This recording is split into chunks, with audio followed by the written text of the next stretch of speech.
Marielle Franco was assassinated because she got in the way of a fraudulent land grab scheme run by a former lawmaker and his cronies. The Supreme Court in Brazil has convicted the men involved in the murder of Marielle Franco, a black woman, a councillor, a human rights activist. Ultimately, she knew too much and wouldn't stay silent.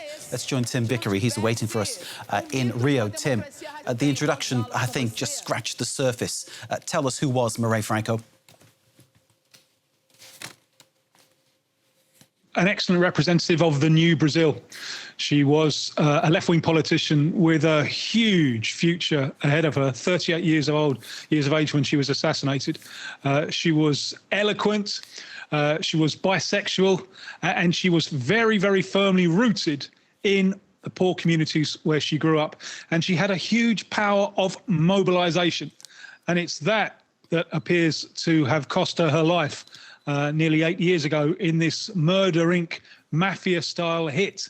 One of those cases, Mark, that really gains traction because I don't know about the State of the Union, but this particular case tells us so much about the state of Brazil. Tell us about that, Tim, about what this case exposes in terms of what happens in public life in Brazil. Well, one side of this is a kind of old Brazil against the new Brazil. The old reactionary Brazil. One of the Supreme Court ministers today, Alexandre de Moraes, he said that the perpetrators of her murder had the mentality of 50, 100 years ago, where you could kill a poor black woman and you wouldn't expect that there would be any repercussions. So there is this, a new, confident, urban, sophisticated, feminine Brazil against an old, reactionary Brazil. There's also that left-right political divide. This murder happened when Brazil was on the move right, not long before the election victory of Jair Bolsonaro. And it became a slogan: who killed Marielle Franco? On whose orders? Why? And part of the reason that this took on so much traction was that it was clear that under the right-wing government, the authorities did not really want to investigate this. In fact, we have subsequently discovered that the police chief, who's been sentenced today, was receiving money in order to look the other way. The police chief, Rivaldo Barbosa, he got off the murder charge on reasonable doubt, but he's been sentenced to 18 years in prison for obstruction of justice. And there's another huge angle to this as well, which is the role of militias. Now, you often hear about the drug traffic in urban Brazil taking control of areas. Also, militias doing the same thing. Now, these militias involving a lot of off-duty or retired police forces,